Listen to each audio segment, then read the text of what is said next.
When established, incumbency is a complex bond to break, mainly when the service is a requirement but not the client's primary business activity. For example, the client requires an environmental report to comply with the law or sell a piece of land. Their main business is operating gas stations.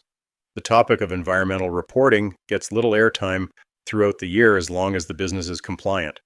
Their environmental reporting vendor is in a secure incumbent position. The customer is unlikely to spend precious time and effort every year securing more perfect reporting or the last 1% savings in reporting costs. There's comfort in knowing someone who will know the exact answer I need and pick up their phone when I call. Those people are hard to disrupt. They keep me out of the news or under the radar screen.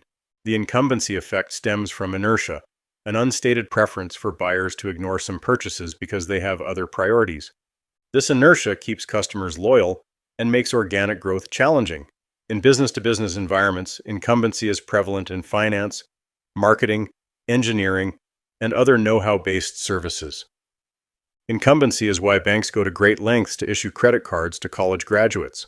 Once you establish a banking relationship, you have an almost guaranteed shot at that person's mortgage, insurance, and investments. Banks see the lifetime value of a relationship and are willing to do what it takes to establish it. What follows are 9 strategies you can use to disrupt incumbency. The 9 strategies are in order, starting with the easiest, least expensive, and slowest payback, and progressing to the more difficult, costly, and potentially risky to implement, but with the most growth potential. Number 1, get them early. Keep abreast of startup activity in the industry your customers serve. New startups need insurance, engineers, relocation specialists, marketing agencies, and compliance specialists. You become the automatic incumbent when you're established in the startup phase. This is a target-rich environment. Number 2, tap into up-and-comers within the prospective customer's staff. People come and go, and eventually the people in charge get replaced by others when they move on, sell out, or retire.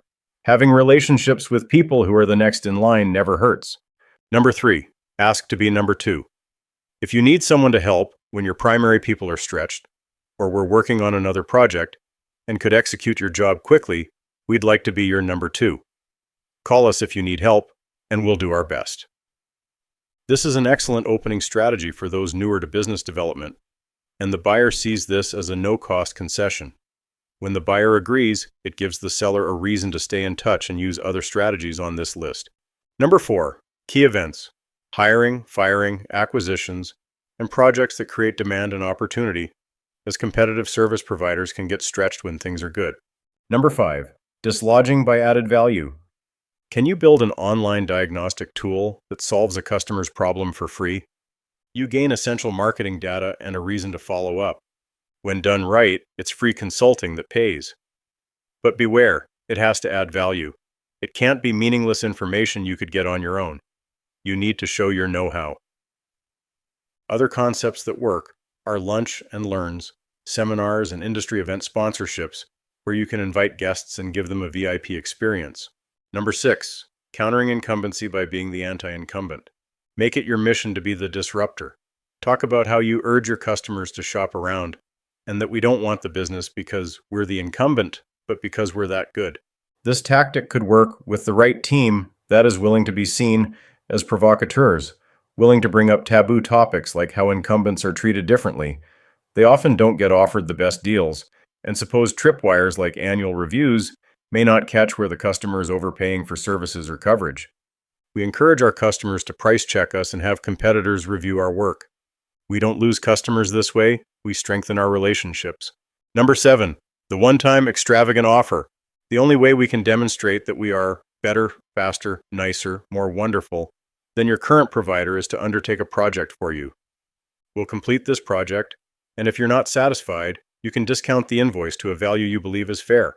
In that event, we'll step away and leave you alone. If we deliver, we'd appreciate the opportunity to become your primary provider. 8, subscriptions. Selling services as a subscription or service level agreement to guarantee response times creates recurring revenue and improves your business's multiple if and when you want to sell. Finally, number 9, innovation in business structure, doing something to attract the best people and grow through headcount. Incumbency is based on relationships, so hire the relationships, and you grow your business. Instead of overpaying on wages, sacrifice equity for long-term value. Grant non-voting stock shares annually to high performers based on the economic value created for the business. This equity may be convertible to voting shares at the discretion of management and needs to be liquid. The equity can be cashed out on retirement or even if the employee is dismissed. This can be structured so it is done in an orderly way that respects the business's need for cash flow.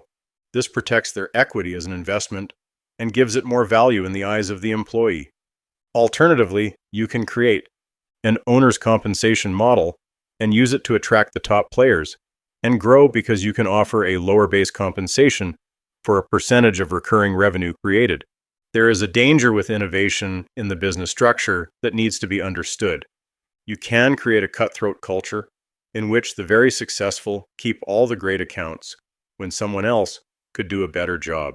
This is why management always has to keep the right to reassign accounts for any reason, with no recourse. This keeps people honest with their efforts and can prevent internal abuse of incumbency, where customers are taken for granted. Leverage incumbency. First, never give your customers a reason to question why they continue to support you as an incumbent. Second, use one or all of the strategies I've discussed here. If you have a strategy I've missed, I'd be happy to revise this video to include it. I'm Greg Helfrich, the Revenue Systems Guy. I help progressive business leaders grow revenue and margins simultaneously, not at the expense of each other.